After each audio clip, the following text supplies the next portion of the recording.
Hello and welcome. I'm Ijoma Onyato. Tonight, federal government embarks on massive reorganization of its parastatals leadership, removes 26 heads, appoints new Director General for the Budget Office.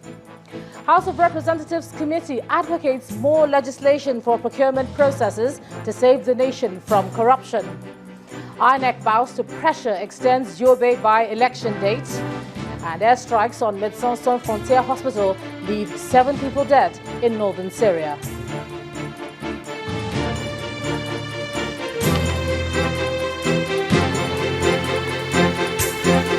And on business news tonight, Nigeria's Minister of State for Petroleum, Dr. Ibe Kachuku, forecast OPEC's decision on oil prices. And in sports news, Nigeria's table tennis star Aruna Quadri defeats Egyptian rival Umar Assar in the final to emerge champion of the IWTF Africa Top 16 Championship.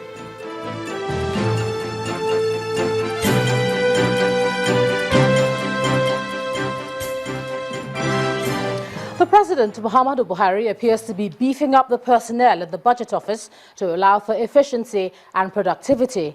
Now, after approving the sack of 26 heads of parastatals, the President this evening approved the appointment of Mr. Tijani Abdullahi as the new Director General of the Budget Office.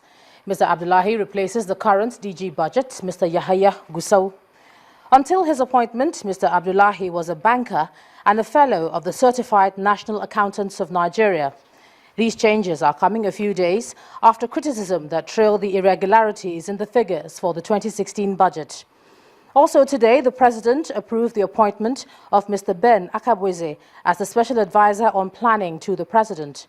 Mr. Akabweze, who is the immediate past Commissioner for Economic Planning and Budget in Lagos State, has worked in senior management positions in over 5 banks. Now, the Center for Social Justice is alleging an inflation of the nation's 2016 budget by over 668 billion naira. The executive director of the center, Mr. Eze Onyekbere, describes the budget as a total sham. Speaking at a news conference in Abuja, Mr. Onyekbere asked the federal government to take another look at the budget and make serious amends before it's passed into law.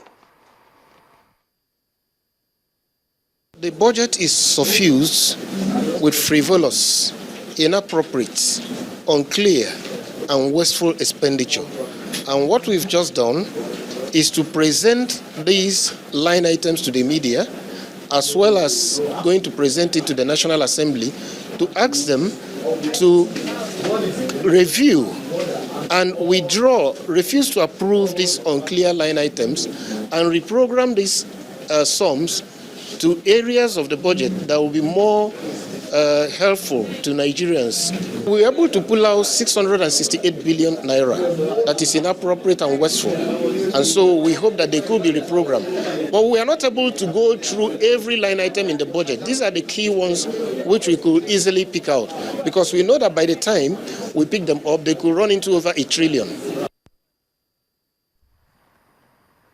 Well, despite the challenges in midwiving a changed budget, the House of Representatives says it's working towards passing the 2016 budget in the second week of March this year.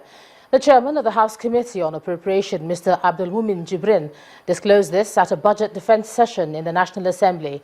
He explained that the Appropriation Committee will engage the standing committees of the House to receive their reports and compile them for forwarding to plenary next week.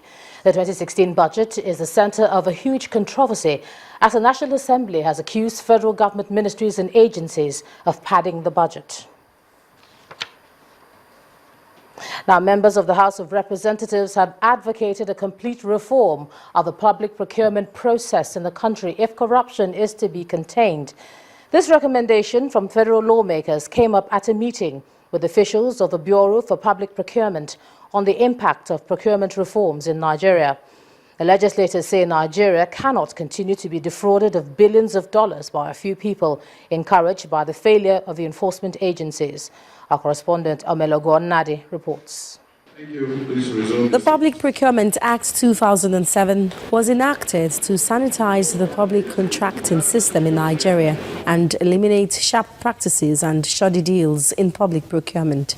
Nearly a decade after its enactment, Federal lawmakers from the House of Representatives say incessant breaches of the Act has put Nigeria into an era of corruption with failure of enforcement by agencies. The current area of probe and investigation we have in the land today stem from disobedience of Procurement Act, particularly in the security and the defense sector.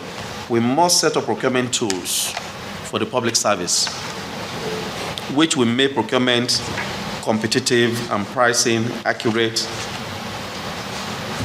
and with automation of spending analysis. If a single person can defraud the government of billions of dollars, not even naira, then I think it's time for us to be serious if we really want this change. Because the change must be positive. We must try to make sure that the law works and the agencies that are set up do their work. And the National Assembly has a very, very critical role to play. To change this trend, public procurement scholar Dr. Shopper Williams Elebe says legislative, institutional and organizational changes are a must in public procurement reforms. If you drive on a bridge and it collapses, it's because the procurement was faulty. Either the contractor didn't do what he was contracted to do, or somebody took a bribe and so the contractor had to cut corners. If you go to a hospital and there are no drugs, it's a failure of procurement. If you get to a school that has supposedly been built and there's nothing there, it's a failure of procurement. And some of these people have not changed their orientation from procurement as a way of getting individual wealth to procurement as a tool for development. These key players have said that a reform in the public procurement process in Nigeria may not be successful unless there is a change in the orientation of majority of Nigerians, a situation whereby political interferences cease and Nigerians begin to ask questions at every step of public procurement process in the country. Omelogo Nnadi, Channels Television News. Now let's take a look at the allegations by the Center for Social Justice and other issues relating to the 2016 budget. Well, to do that, I'm now being joined on the News at 10 by developmental economist, Mr. Femi Dagunro. Thank you so much for joining us on the News at 10. Thank you. Okay, we have a new man in the budget office. What do you make of that change, first of all? Let's start with that. Well, that's very audacious of the president. You know, I believe he has taken a good time off to really look at what's going on in the country. And looking at the whole thing about the padding of the budget and stuff like that, you understand that the leadership has shown what we expect from him. That is, I will not tolerate indiscipline. And if you're not capable of doing something, you get fired. And so that's the consequences. So he has taken the action, and that's what people want from him, and that is transparency. With the controversy that you see trailing this particular budget and the timing of the change, do you see that as a response to that? And do you think that the changes that people are asking for in terms of the budget being withdrawn or figures being looked at again, do you think that will happen now?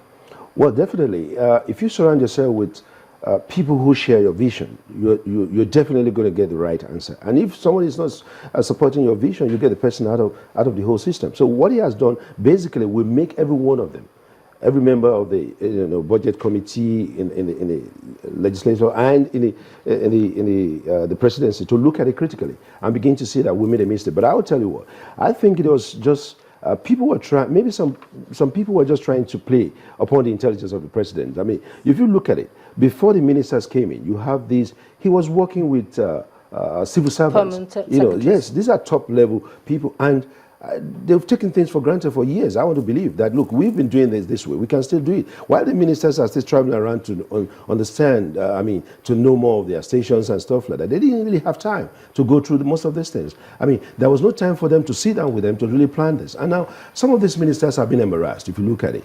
And they wouldn't want this thing to happen when they are sitting down there and people are, asking them questions they cannot answer. So according to you, there wasn't enough time to make this a well-thought-out budget? Is that what you're saying? I want to say that there wasn't enough time to make the well-thought-out budget. But the planning was done in order to do it as it was before, So, and now this is where you see democracy in action. This is bipartisan.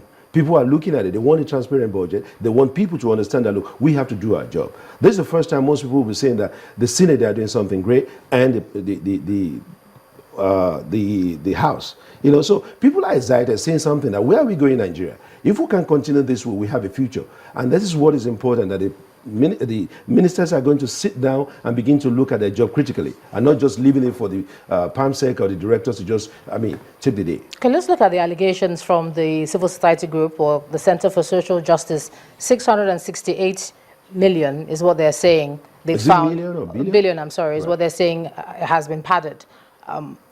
What do you make of that? That's huge. You know, you see, if people begin to say we have 668 billion padded into it, and tomorrow morning you wake up and somebody tells you 50 naira is going to be taken out of your account for stamp duty, and you know, you begin to look at it and say, oh, what's going on? But thank God that we are being told that this is, going on, and the president has come out to say, you can't mess around with me, you get fired. I think that's the most important. We have to really say the president is doing a great job here. And you see, it is not just an easy thing to go through all these things, but like I said, it has taken time, and then we cannot just withdraw it. Let's begin to move ahead. Investors are critically looking into this country and saying, listen, if we can sort ourselves, the dollar issue is there, we are looking at how to revolve, keep the economy moving, and then the budget is there. Most of these things will paralyze our economy. What I would think we should do is, let's put it aside. If we find a mistake, we're going to correct this mistake, and let's move ahead with it. So if there's a timeline they've given themselves, look, we're going to look at it. We are not going to condone this indiscipline. That's what we should look at. It's not going to be condoned, and it's not going to be taken for granted. But the basic thing is, let's get going on, because we cannot paralyze our economy. We want investors to come in. We want this economy to move on, and we want to see that in the next few years we are going to have an economy that will be able to see. Let me just tell you this: in the last few months, people were thinking about oil. The price of oil was what was dominant. But right now, Nigerians are not thinking so much about oil again. But they're still thinking about funding, where this money is going to come from. Yes, which is good. We have to think about it. But there's no gainsaying. We are going to take some loan. Somebody is going to fund us. Somebody is going to loan us some money. But what are the conditions for this loan? And how long are we going to pay? Is this a loan that we'll take a loan in the next 2-3 years? We go back to take the same loan. Look at the loan that was taken from India, from China, to develop our airports. And now we're going to take a loan again to do some of these things. So people don't want you to just take a loan and be doing the same thing, and they can't see what you have taken the loan for. If you take a loan, work with it, and let us see what we've done with the loan. Developmental economist, Mr. Femi Dagmuru, thank you for sharing your thoughts with us on the news at 10 tonight. Thank you.